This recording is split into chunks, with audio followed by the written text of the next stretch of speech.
Dan sesungguhnya kami kemukakan dengan apa yang telah kami kemukakan dahulu dengan contoh. Di antara pintu-pintu setan ialah jahat sangka kepada kaum muslimin.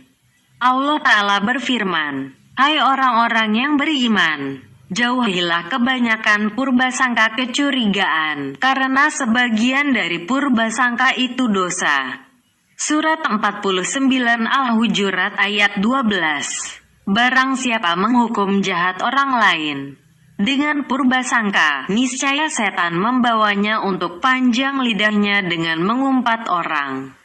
Lalu ia binasa, atau teledor melaksanakan kewajibannya, atau memandang rendah untuk memuliakan orang itu, dan melihat kepadanya dengan pandangan kehinaan, dan melihat dirinya sendiri lebih baik dari orang tersebut. Dan semuanya itu termasuk membinasakan. Dan karena itulah, syara agama melarang melakukan tuduhan-tuduhan kepada orang.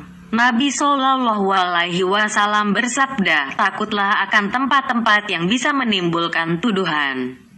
Sehingga Rasulullah Shallallahu Alaihi Wasallam menjaga diri daripada yang demikian. Diriwayatkan dari Ali bin Husain bahwa Safiyah binti Huyai bin Akhtab menerangkan kepadanya bahwa Nabi Shallallahu Alaihi Wasallam beriktikaf dalam masjid. Safiyah meneruskan ceritanya, "Lalu aku datang kepada Rasulullah Shallallahu Alaihi Wasallam.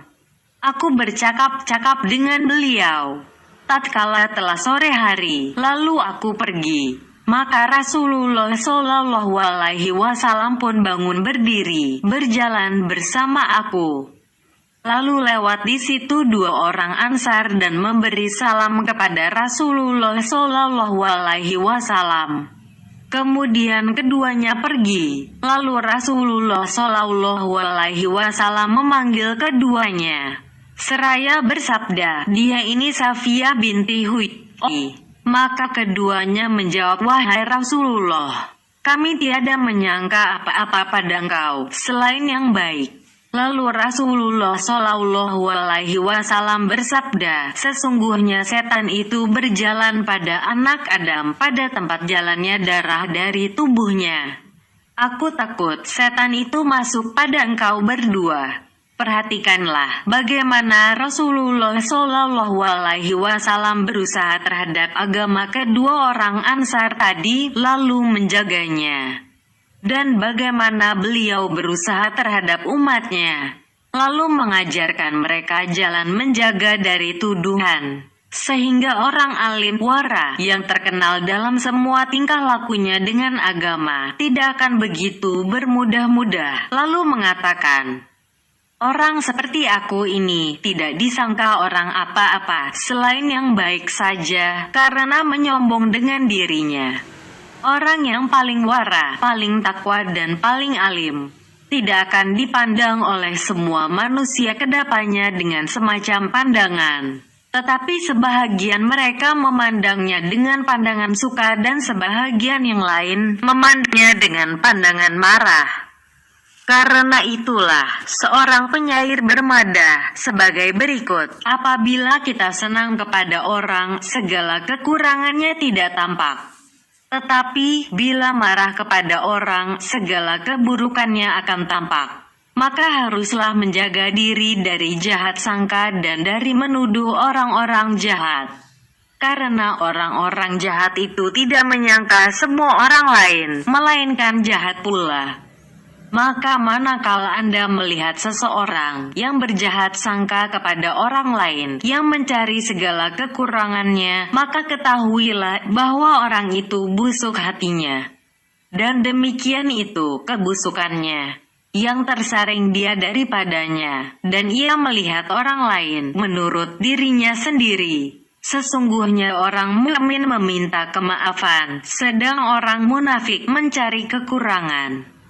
Orang mukmin itu sejahtera dadanya terhadap hak semua makhluk Tuhan. Inilah sebahagian tempat-tempat masuknya setan ke dalam hati manusia. Jikalau aku bermaksud menyelidiki semuanya, niscaya aku tidak sanggup, dan dengan sekadar ini, dapatlah memberitahukan kepada yang lain. Maka tidak ada pada manusia suatu sifat yang tercela, melainkan sifat itu menjadi senjata setan dan salah satu tempat masuknya. Jikalau Anda bertanya apakah obatnya untuk menolak setan itu, adakah memadai pada yang demikian? Dengan mengingati Allah, berzikir, dan manusia mengucapkan, La haula wala quwata illa billah, tiada daya dan upaya selain dengan Allah. Ketahuilah bahwa obat hati pada yang demikian itu ialah menyumbat tempat-tempat masuknya setan dengan membersihkan hati dari sifat-sifat tercela itu. Dan itu termasuk hal-hal yang panjang uraiannya. Dan maksud kami dalam rubu ini dari kitab Ihya ini ialah menerangkan obat sifat-sifat yang membinasakan. Dan masing-masing sifat itu memerlukan kepada kitab tersendiri. Menurut uraian yang akan datang, benar apabila pokok-pokok sifat tersebut dipotong dari hati, niscaya setan mempunyai tempat singgahan dan bahaya yang lain pada hati. Dan dia tidak mempunyai tempat ketetapan, dan ia dicegah dari singgahan itu oleh mengingati Allah Ta'ala, berzikir. Karena hakikat zikir itu tidak dapat menetap pada hati kecuali sesudah hati itu dibangun dengan takwa dan disucikannya dari sifat-sifat tercela. Kalau tidak demikian, maka adalah zikir itu merupakan kata diri saja. Tiada berkuasa kepada hati, lalu tidak dapat menolak kekuasaan setan. Karena itulah Allah Ta'ala berfirman, sesungguhnya orang-orang yang bertakwa, apabila mereka ditipu oleh setan yang datang berkunjung, mereka ingat kembali dan ketika itu mereka menjadi orang-orang yang mempunyai pemandangan. Surat 7 Al-A'raf ayat 201. Allah Ta'ala mengkhususkan yang demikian kepada orang yang bertakwa, karena setan itu adalah seperti anjing lapar yang mendekati engkau. Kalau tidak ada di muka engkau roti atau daging, maka anjing itu terkejut dengan perkataanmu kepadanya, pergi. Maka semata-mata suara dapat menolaknya untuk pergi. Jikalau ada daging di hadapan engkau dan anjing itu lapar, niscaya ia menyerang kepada daging, dan ia tidak dapat ditolak untuk pergi dengan semata-mata perkataan. Maka hati yang kosong dari makanan setan itu, ia terkejut dengan semata-mata zikir. Adapun nafsu syahwat apabila telah bersangatan pada hati, niscaya ia menolak hakikat zikir kepada pinggir-pinggir hati. Lalu zikir itu tidak menetap di dalam hati. Akan tetapi setan yang menetap di dalam hati. Adapun hati orang-orang mutakin yang terlepas dari hawa nafsu dan sifat-sifat tercela, maka ia diketuk oleh setan. Tidak untuk nafsu syahwat, akan tetapi supaya hati itu kosong, disebabkan lalai daripada zikir. Maka apabila ia kembali kepada zikir, niscaya setan itu mengendap. Dalilnya yang demikian itu ialah firman Allah Ta'ala. Maka bermohonlah perlindungan kepada Allah dari setan yang terkutuk. Surat 16 An-Nahl ayat 98. Hadits-hadits dan ayat-ayat yang lain yang menerangkan tentang zikir. Abu Hurairah berkata, telah bertemu setan orang mukmin dengan setan orang kafir. Setan orang kafir itu berminyak rambutnya, gemuk dan berpakaian, sedang setan orang mukmin itu kurus tidak teratur rambutnya, berdebu dan telanjang. Lalu setan orang kafir bertanya kepada setan orang mukmin, "Mengapa kamu kurus?" Setan orang mukmin itu menjawab, "Allah membaca bismillah, maka senantiasalah aku lapar. Apabila ia minum, ia menyebut nama Allah, maka senantiasalah aku haus. Apabila ia berpakaian, ia menyebut nama Allah, maka senantiasalah aku dalam keadaan telanjang. Apabila ia memakai minyak rambut, ia menyebut nama Allah, maka senantiasalah rambutku tidak teratur. Lalu setan orang kafir itu berkata, tetapi aku bersama seorang laki-laki yang tiada membuat suatu pun dari yang demikian.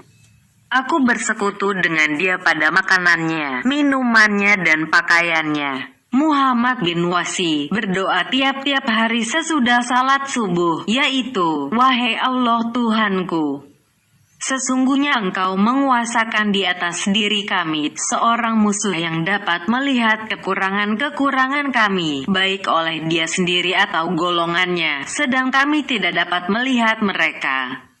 Wahai Allah Tuhanku, jadikanlah dia berputus asa daripada menipu kami, sebagaimana Engkau menjadikannya berputus asa daripada rahmat Engkau. Jadikanlah ia berputus asa daripada menipu kami, sebagaimana Engkau menjadikannya berputus asa daripada kemaafan Engkau. Jauhkanlah di antara kami dan dia, sebagaimana Engkau jauhkan di antara dia dan rahmat Engkau. Sesungguhnya Engkau Maha Kuasa atas segala sesuatu. Yang meriwayatkan peristiwa ini menerangkan, lalu pada suatu hari, iblis itu berdiri di hadapan Muhammad bin Wasi pada jalan ke masjid. Seraya berkata, hai Ibnu Wasi, adakah engkau mengenal aku? Ibnu Wasi menjawab, siapa engkau? Iblis itu menjawab, aku iblis. Lalu Ibnu Wasi bertanya, apa maksud engkau? Iblis itu menjawab, aku ingin supaya engkau tiada mengajarkan seorang pun doa meminta perlindungan diri al-istiazah tadi. Dan aku tidak akan datang kepada engkau. Ibnu Wasi menjawab, demi Allah, aku tidak akan melarang al-istiazah itu kepada siapa saja yang mengingininya. Buatlah apa yang engkau mau. Dari Abdurrahman bin Abi Laila yang mengatakan, adalah setan itu datang kepada Nabi Shallallahu Alaihi Wasallam dan di tangannya api yang bernyala-nyala. Lalu ia berdiri di hadapan Nabi Shallallahu Alaihi Wasallam dan Nabi Shallallahu Alaihi Wasallam sedang salat. Maka Nabi Shallallahu Alaihi Wasallam membaca ayat Al-Quran dan berlindung dari setan yang terkutuk, membaca Auzubillahi minasyaitonir rajim. Tetapi setan itu tidak pergi. Maka datanglah malaikat Jibril alaihi salam kepada Nabi Shallallahu Alaihi Wasallam seraya mengatakan kepada Nabi Shallallahu Alaihi Wasallam, aku berlindung dengan kalam Allah yang sempurna, yang tidak dilampaui oleh orang baik dan orang zalim, dari kejahatan sesuatu yang masuk dalam bumi dan yang keluar daripadanya, dari sesuatu yang turun dari langit dan yang naik padanya, dari segala fitnah malam dan siang, dari segala yang datang pada malam dan siang, kecuali yang datang di mana datangnya itu dengan kebajikan, wahai Tuhan yang Maha Pemurah. Lalu Nabi Shallallahu Alaihi Wasallam membaca yang tersebut itu, maka padamlah apinya dan setan itu jatuh tersungkur. Al-Hasan berkata, diceritakan orang kepadaku bahwa malaikat Jibril alaihi salam datang kepada Nabi Shallallahu Alaihi Wasallam seraya berkata bahwa jin ifrit akan memperdayakan engkau. Apabila engkau pergi ke tempat tidur, maka bacalah ayat Al-Kursi. Nabi Shallallahu Alaihi Wasallam bersabda, sesungguhnya setan telah datang kepadaku, lalu ia bertengkar dengan aku. Kemudian, ia bertengkar lagi dengan aku. Lalu aku pegang lehernya, demi Allah yang mengutuskan aku dengan kebenaran. Aku tidak melepaskannya, sehingga aku dapati kedinginan air lidahnya pada tangan. Jikalau tidaklah doa saudaraku Sulaiman alaihi salam, niscaya jadilah aku tercampak dalam masjid.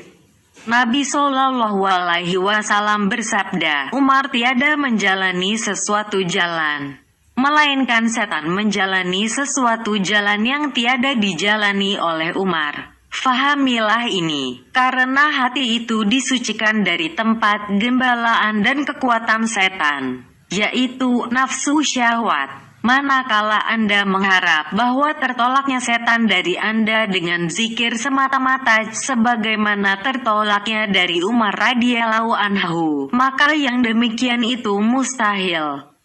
Anda adalah seperti orang yang mengharap meminum obat sebelum mengosongkan perut dari makanan. Dan perut besar, maidah, itu sibuk dengan makanan-makanan berat.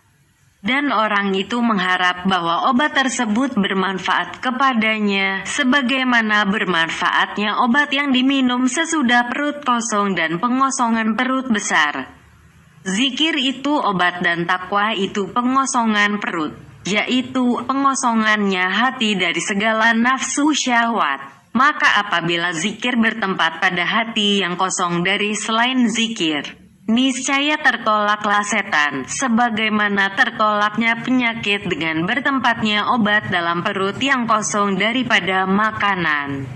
Allah Ta'ala berfirman, sesungguhnya hal yang demikian itu menjadi pengajaran bagi siapa yang mempunyai hati pengertian. Surat 50 Kahf ayat 37. Allah Ta'ala berfirman, telah ditetapkan bahwa siapa yang mengikut setan itu sudah tentu akan disesatkannya dan akan dipimpinnya menuju siksaan api yang menyala. Surat 22 Al-Hajj ayat 4. Siapa yang menolong setan dengan perbuatannya, maka dia adalah pengikut setan, walaupun ia menyebut Allah dengan lidahnya. Dan walaupun Anda mengatakan bahwa telah datang hadits secara mutlak yang menerangkan bahwa zikir menyebut Allah itu menolak setan, Anda tidak memahami bahwa kebanyakan hal yang bersifat umum bagi agama itu dikhususkan dengan syarat-syarat yang dinukilkan oleh ulama-ulama agama. Maka lihatlah pada diri Anda, tidaklah kabar itu seperti dilihat sendiri. Dan perhatikanlah bahwa kesudahan zikir Anda dan ibadah Anda itu ialah salat. Maka awasilah hati Anda apabila Anda berada dalam salat. Bagaimana hati itu ditarik oleh setan ke pasar-pasar, mengadakan perhitungan dengan orang-orang yang berjual beli dan bersoal jawab dengan orang-orang yang menantang. Bagaimana setan itu membawa Anda dalam lembah-lembah dunia dan tempat-tempat yang membinasakan, sehingga Anda tidak teringat apa yang telah Anda lupakan dari segala tetek bengek dunia. Selain dalam salat Anda, dan setan itu tidak berdesak-desak pada hati Anda, selain apabila Anda mengerjakan salat. Maka salat itu adalah batu penguji hati. Pada salat lahirlah segala kebaikan dan keburukan hati. Salat itu tidak diterima dari hati yang penuh dengan segala hawa nafsu dunia. Tidak dapat dibantah bahwa setan itu tidak terusir dari Anda. Bahkan kadang-kadang bertambah bisikannya pada Anda. Sebagaimana obat sebelum kosongnya perut kadang-kadang menambahkan kemelaratan kepada Anda. Jikalau Anda bermaksud terlepas dari setan, maka dahulukanlah kekosongan perut dengan takwa. Kemudian, iringilah dengan obat zikir yang akan melarikan setan daripada Anda, sebagaimana setan itu lari daripada Umar radhiyallahu anhu. Karena itulah Wahab bin Munabi berkata, bertakwalah pada Allah. Janganlah Anda memaki setan secara terang-terangan, sedang Anda temannya secara rahasia. Artinya, Anda patuh padanya. Sebahagian mereka berkata, alangkah mengherankan orang yang mendurhakai orang yang berbuat baik sesudah diketahuinya akan kebaikan orang itu, dan mentaati akan orang yang terkutuk sesudah diketahuinya akan kedurhakaannya. Dan sebagaimana Allah Ta'ala berfirman, mendoalah padaku, nanti ku perkenankan permintaan kamu itu. Surat 40 Al-Mu'min ayat 60. Anda mendoa kepadanya dan ia tidak memperkenankan untuk Anda, maka seperti itu pula lah Anda mengingati Allah, berzikir, dan setan tidak lari dari Anda karena ketiadaan syarat-syarat zikir dan doa. Orang bertanya kepada Ibrahim bin Adam, bagaimana kami ini berdoa, maka tidak diperkenankan doa kami itu, padahal Allah Ta'ala berfirman, mendoalah kepadaku. Nanti ku perkenankan permintaan kamu itu. Ibrahim bin Adam menjawab, karena hatimu itu mati. Orang tersebut bertanya lagi, apakah yang mematikan hati itu? Ibrahim bin Adam menjawab, 8 perkara engkau mengetahui akan hak Allah. Lalu engkau tidak bangun menegakkan haknya, engkau membaca Al-Quran dan engkau tidak mengerjakan menurut batas-batas yang ditentukan oleh Al-Quran. Engkau berkata, kami mencintai Rasulullah SAW dan engkau tidak melaksanakan menurut sunnahnya. Engkau mengatakan, kami takut kepada mati dan kamu tidak mengadakan persiapan untuk mati. Allah Ta'ala berfirman, sesungguhnya setan itu musuh kamu, sebab itu perlakukanlah dia sebagai musuh. Surat 35 Fatir ayat 6. Lalu kamu sepakat dengan setan itu pada perbuatan maksiat. Engkau mengatakan, kami takut kepada api neraka dan engkau membawa susah badanmu ke dalam api neraka. Engkau mengatakan, kami mencintai sorga dan engkau tidak berbuat untuk sorga. Dan apabila kamu bangun dari tempat tidurmu, kamu lemparkan kekurangan-kekuranganmu ke belakang punggungmu. Dan kamu bentangkan kekurangan orang lain di hadapanmu. Kamu telah memarahkan Tuhanmu. Maka bagaimanakah Ia memperkenankan doamu? Kalau Anda bertanya, yang mengajak kepada maksiat yang bermacam-macam itu, apakah setan itu satu atau setan-setan yang bermacam-macam? Ketahuilah, bahwa tidak perlu bagi Anda mengetahui yang demikian pada ilmu muamalah, pengurusan, perniagaan, yang diminta mengetahuinya hendaklah diamalkan. Bekerjalah menolak musuh dan jangan Anda bertanya tentang sifatnya. Makanlah sayur-sayuran dari mana saja datangnya dan janganlah Anda tanyakan tentang tempat tumbuhnya sayuran itu. Akan tetapi yang terang dengan cahaya penglihatan pada penyaksian hadits ialah mereka itu adalah tentara yang berbaris. Masing-masing macam dari maksiat itu mempunyai setan yang tertentu dan yang mengajak kepadanya. Adapun jalan penglihatan untuk menyebutkannya adalah panjang, dan mencukupilah untuk Anda sekedar yang telah kami sebutkan itu, yaitu bahwa perbedaan yang menyebabkannya menunjukkan kepada perbedaan sebab-sebab sebagaimana yang telah kami sebutkan tentang cahaya api dan hitam asap. Adapun hadits, maka Mujahid telah mengatakan, iblis itu mempunyai 5 anak. Masing-masing dari anak itu dijadikan sesuatu yang menjadi urusannya. Kelima anak ialah Sabur, Awar, Mabsut, Dasim dan Zalambur. Sabur yaitu yang punya segala bencana, yang menyuruh dengan kebinasaan, merobekkan baju, menamparkan pipi dan dakwaan jahiliyah. Adapun Awar yaitu yang punya zina, yang menyuruh dan menghiaskan kezinaan. Adapun Mabsut yaitu yang punya kebohongan, dan Dasim ialah yang masuk bersama orang laki-laki kepada keluarganya yang menuduh mereka dengan kekurangan pada laki-laki itu dan yang membuat laki-laki itu marah kepada keluarganya. Dan Zalambur yaitu yang punya pasar, lalu dengan sebab Zalambur mereka itu senantiasa mendapat kezaliman. Setan salat dinamai Hanzab, dan setan wudu dinamai Walhan. Mengenai yang demikian telah tersebut pada banyak hadits. Sebagaimana setan pada mereka itu banyak, maka begitu pula lah malaikat pun banyak.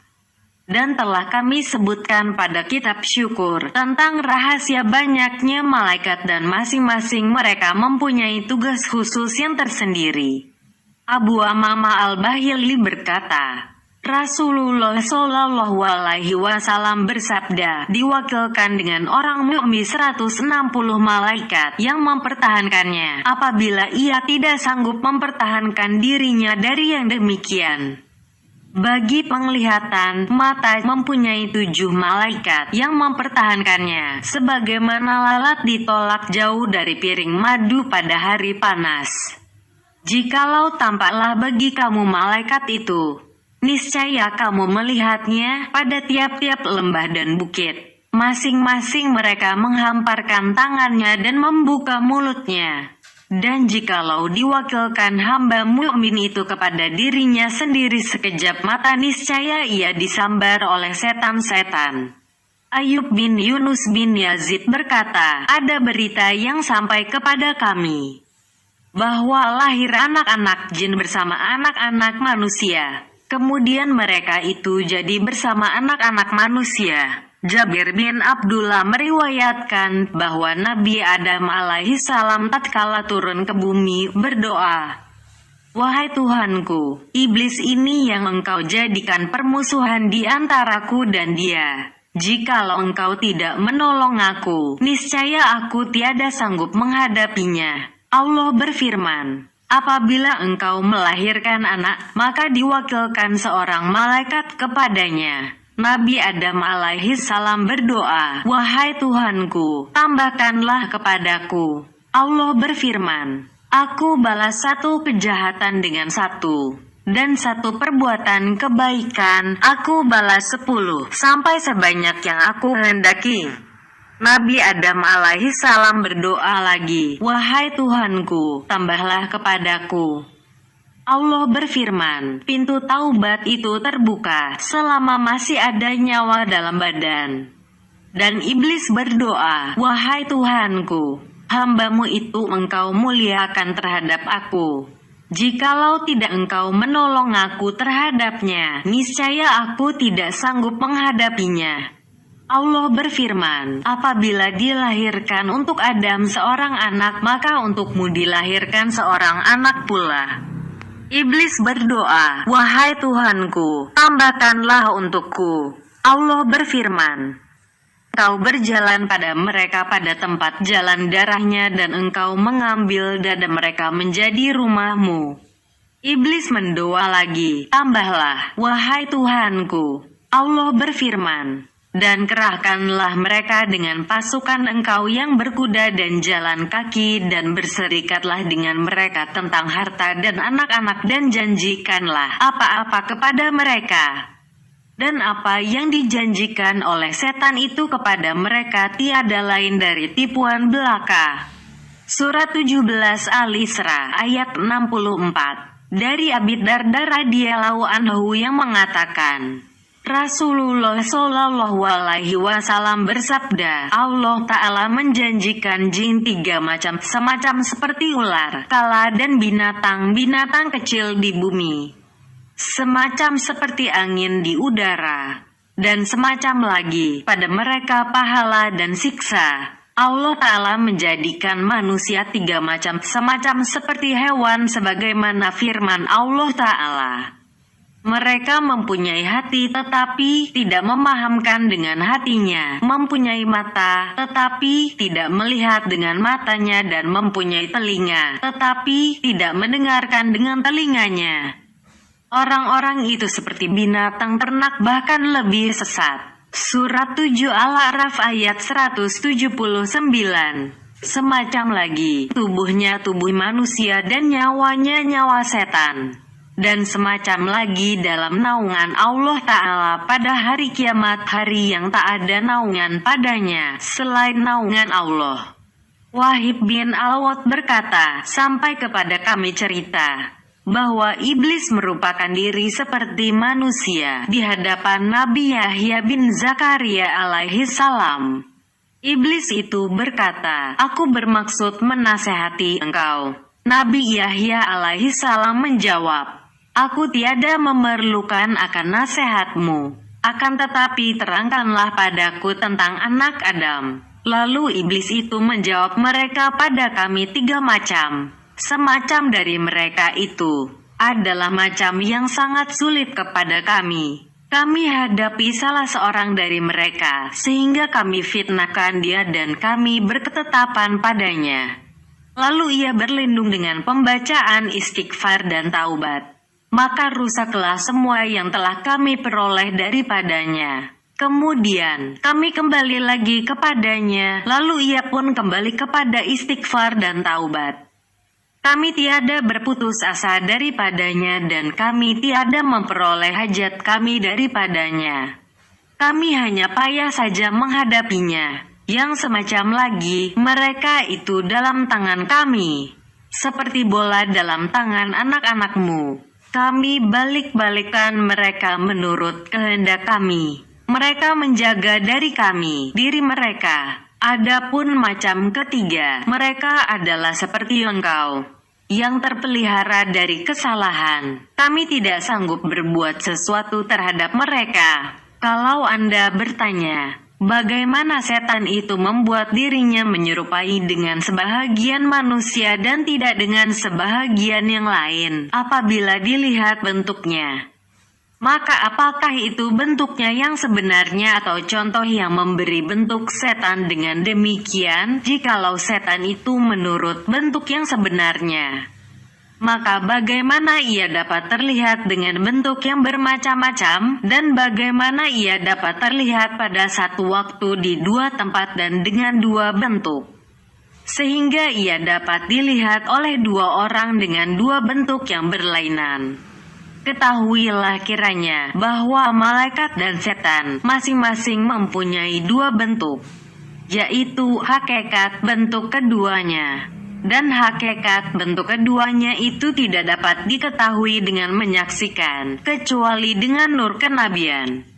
Nabi Shallallahu Alaihi Wasallam tiada melihat malaikat Jibril alaihi salam dalam bentuknya, kecuali dua kali. Yang demikian ialah bahwa Nabi Shallallahu Alaihi Wasallam meminta kepada Jibril alaihi salam supaya memperlihatkan dirinya kepada Nabi Shallallahu Alaihi Wasallam menurut bentuknya.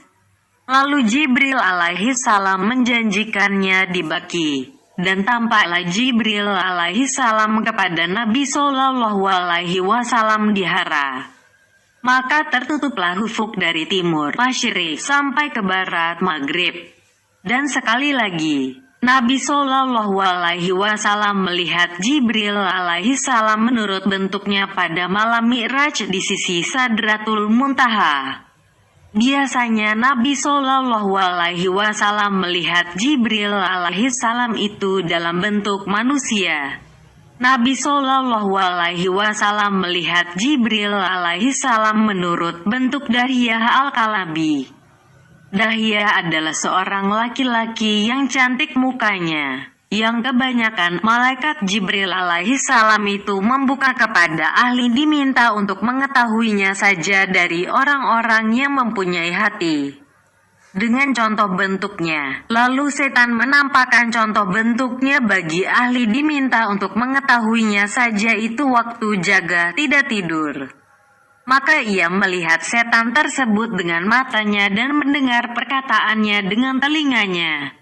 Lalu yang demikian itu berkedudukan pada kedudukan hakikat bentuknya, sebagaimana tersingkap dalam tidur bagi kebanyakan orang-orang saleh, yang tersingkap pada waktu juga, yaitu yang telah sampai kepada tingkat yang tidak dapat dicegah dari diminta untuk mengetahuinya saja yang ada dalam tidur oleh kesibukan panca indera dengan dunia.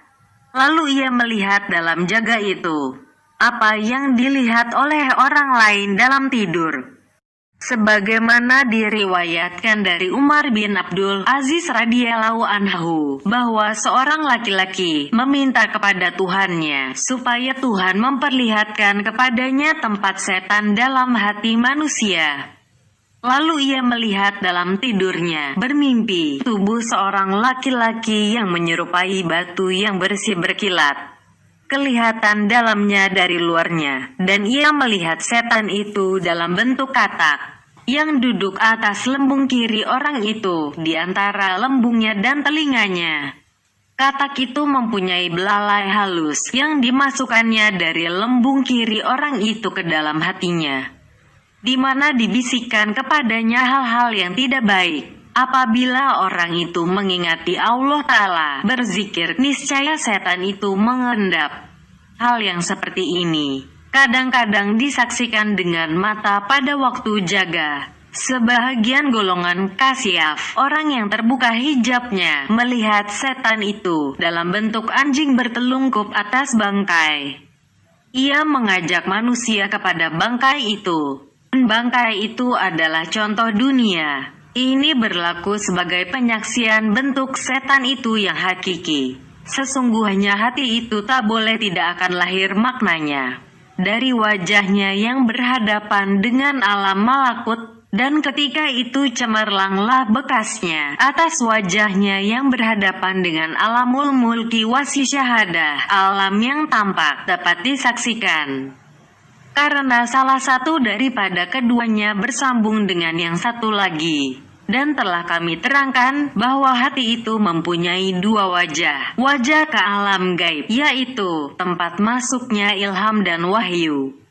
Dan wajah ke alam syahadah, alam penyaksian. Maka yang lahir daripadanya pada wajah yang mengiringi pihak alam syahadah, alam penyaksian adalah merupakan bentuk khayalan.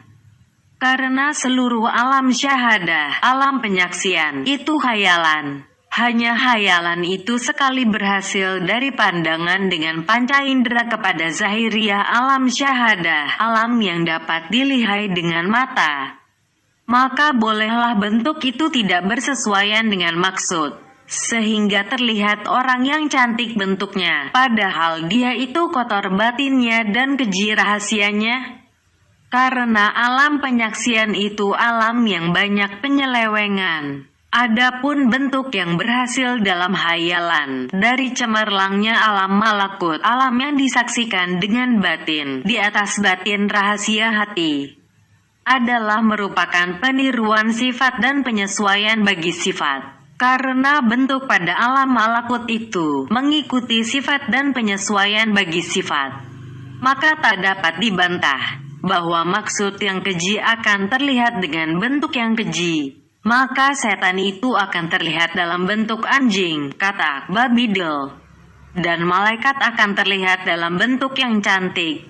Maka bentuk itu adalah judul maksud dan yang menerangkan maksud itu dengan sebenarnya. Karena itulah, beruk dan babi dalam tidur, mimpi, menunjukkan kepada manusia keji. Kambing menunjukkan kepada manusia yang sejahtera isi dadanya. Begitulah semua pintu mimpi dan pentakbirannya, pengertian mimpi. Dan inilah rahasia-rahasia ajaib, yaitu di antara rahasia-rahasia keajaiban hati. Dan tidak layak menyebutkannya dengan ilmu muamalah, pengurusan, perniagaan. Yang diminta mengetahuinya hendaklah diamalkan. Dan yang dimaksudkan ialah Anda membenarkan bahwa setan itu tersingkap bagi orang-orang yang mempunyai hati arbabil qulub. Begitu pula malaikat, sekali dengan jalan percontohan dan peniruan. Sebagaimana ada yang demikian itu dalam tidur, dan sekali dengan jalan hakikat yang sebenarnya. Dan yang kebanyakan ialah percontohan dengan bentuk yang memberi arti, yaitu contoh arti. Tidak arti itu sendiri, hanya yang demikian itu dapat disaksikan dengan penyaksian yang hakiki dengan mata. Dan ahli kasyaf terbuka hijab saja yang dapat menyaksikannya, tidak orang kelilingnya. Seperti orang yang tidur, penjelasan tentang bisikan hati, cita-citanya, segala yang terguris padanya dan maksud-maksudnya. Yang disiksakan seorang hamba dengan yang tersebut itu dan apa yang dimaafkan, tiada disaksikan dengan yang demikian. Ketahuilah kiranya bahwa ini adalah hal yang tersembunyi, yang memerlukan kepada penguraian. Ayat-ayat dan hadits-hadits yang bertentangan telah membentangkannya, yang meragukan jalan untuk mengumpulkannya. Kecuali pada ulama-ulama yang ahli tentang agama. Telah diriwayatkan daripada Nabi Shallallahu Alaihi Wasallam bahwa beliau bersabda, dimaafkan daripada umatku apa yang dibisikkan oleh hatinya, bila tidak dikatakannya atau dikerjakannya. Abu Hurairah berkata, Rasulullah Shallallahu Alaihi Wasallam bersabda, sesungguhnya Allah Ta'ala berfirman kepada para malaikat penjaga, apabila hambaku bercita-cita perbuatan keji, maka janganlah kamu tuliskan. Kalau dikerjakannya, maka tulislah satu kekejian. Apabila ia bercita-cita perbuatan yang baik yang tidak dikerjakannya, maka tulislah satu kebaikan. Dan kalau dikerjakannya, maka tulislah 10 kebaikan. Hadits ini dikeluarkan oleh Al-Bukhari dan Muslim dalam Sahihnya. Dan itu adalah dalil tentang dimaafkan pekerja dan cita-cita hati akan perbuatan keji. Dan pada kata-kata yang lain dari Nabi Shallallahu Alaihi Wasallam tersebut, yang artinya orang yang bercita-cita perbuatan baik lalu tidak dikerjakannya, maka dituliskan suatu kebaikan baginya. Dan orang yang bercita-cita suatu perbuatan baik lalu dikerjakannya, maka dituliskan baginya 700 gandanya. Dan orang yang bercita-cita perbuatan keji lalu tidak dikerjakannya, maka tidak dituliskan. Dan kalau dikerjakannya, maka dituliskan. Dan pada kata-kata yang lain dari Nabi Shallallahu Alaihi Wasallam tersebut, yang artinya, apabila seseorang berkata akan mengerjakan suatu pekerjaan keji, maka aku akan mengampunkannya selama tidak dikerjakannya. Semua yang tersebut tadi menunjukkan kepada pemaafan. Adapun yang menunjukkan kepada penyiksaan ialah firman Allah Subhanahu wa Ta'ala. Sekiranya kamu terangkan apa yang dalam hatimu atau kamu sembunyikan, niscaya Allah akan memperhitungkan kamu juga. Allah mengampuni orang yang dikehendakinya dan menyiksa orang yang dikehendakinya. Surat 2 Al-Baqarah ayat 284. Dan firman Allah Ta'ala, dan janganlah engkau turut apa yang tidak engkau ketahui. Sesungguhnya pendengaran, penglihatan dan hati, semuanya akan menerima pertanyaan. Surat 17 Al-Isra ayat 36. Firman itu menunjukkan bahwa perbuatan hati adalah seperti perbuatan pendengaran dan penglihatan. Tidak dimaafkan. Allah Ta'ala berfirman, dan janganlah menyembunyikan kesaksian. Siapa yang menyembunyikan kesaksiannya itu, sesungguhnya hatinya berdosa. Surat 2 Al-Baqarah ayat 283. Dan firman Allah Ta'ala, Allah tidak mengadakan tuntutan kewajiban karena sumpahmu yang tidak disengaja, tetapi Ia mengadakan tuntutan kewajiban terhadap apa yang dikerjakan hatimu. Surat 2 Al-Baqarah ayat 225. Sebenarnya pada kami tentang persoalan ini tidak dapat dipahami sebelum diliputi dengan uraian pekerjaan hati dari permulaan lahirnya sampai kepada lahirnya perbuatan pada anggota badan.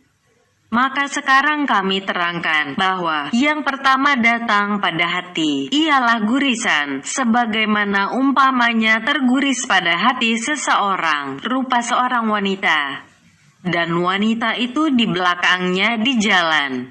Jikalau ia berpaling kepadanya, niscaya dilihatnya. Yang kedua, berkobar-kobar keinginan melihat. Dan itu adalah gerakan nafsu syahwat yang menjadi sifat manusia. Dan ini terjadi dari gurisan yang pertama itu. Dan kami namakan kecenderungan tabiat. Dan yang pertama tadi dinamakan kata hati, haditsun nafsi. Yang ketiga, keputusan hati. Bahwa seyokyalah itu dikerjakan. Artinya, seyokyalah bahwa ia akan memandang wanita itu. Karena tabiat karakter manusia apabila cenderung kepada sesuatu, niscaya kemauan dan niat itu tidak bergerak. Sebelum segala penghalang tersingkirkan, kadang-kadang ia dicegah oleh malu atau takut menoleh. Dan tidak adanya penghalang-penghalang itu, kadang-kadang dengan perhatian, yaitu, pada umumnya itu suatu ketetapan dari pihak akal. Dan ini dinamakan tekad keyakinan. Dan tekad itu mengikuti gurisan dan kecenderungan hati. Dan yang keempat, keputusan azam, cita-cita untuk menoleh kepada wanita tersebut dan keyakinan niat hati pada yang demikian. Dan inilah yang kami namakan cita-cita, niat dan maksud mengerjakannya. Cita-cita itu kadang-kadang mempunyai dasar yang lemah. Tetapi apabila hati mendengar kepada gurisan yang pertama, sehingga panjang penarikannya kepada jiwa, niscaya cita-cita itu menjadi kuat dan menjadi kemauan yang diyakini. Apabila kemauan telah diyakini, kadang-kadang timbul penyesalan sesudah keyakinan itu, lalu ditinggalkan mengerjakannya, dan kadang-kadang lupa disebabkan oleh sesuatu penghalang, lalu tidak dikerjakan dan tidak menoleh kepadanya, dan kadang-kadang dicegah oleh sesuatu pencegah, lalu sulit mengerjakannya. Maka di sini ada 4 hal bagi hati sebelum dikerjakan dengan anggota badan, yaitu gurisan, yakni kata hati, kemudian kecenderungan, kemudian tekad, kemudian cita-cita. Maka kami jelaskan bahwa gurisan itu tidak dikenakan tuntutan, karena ia tidak termasuk dalam ikhtiar, pilihan atau usaha. Begitu pula kecenderungan dan berkobarnya nafsu syahwat. Keduanya tidak juga termasuk dalam ikhtiar. Dan itulah yang dimaksudkan oleh sabda Nabi Shallallahu Alaihi Wasallam, dimaafkan daripada umatku apa yang dibisikkan oleh hatinya. Maka kata hati itu merupakan gurisan-gurisan yang membisik dalam hati, jiwa, dan tidak diikuti oleh cita-cita mengerjakannya. Adapun cita-cita dan azam, maka tidak dinamakan kata hati.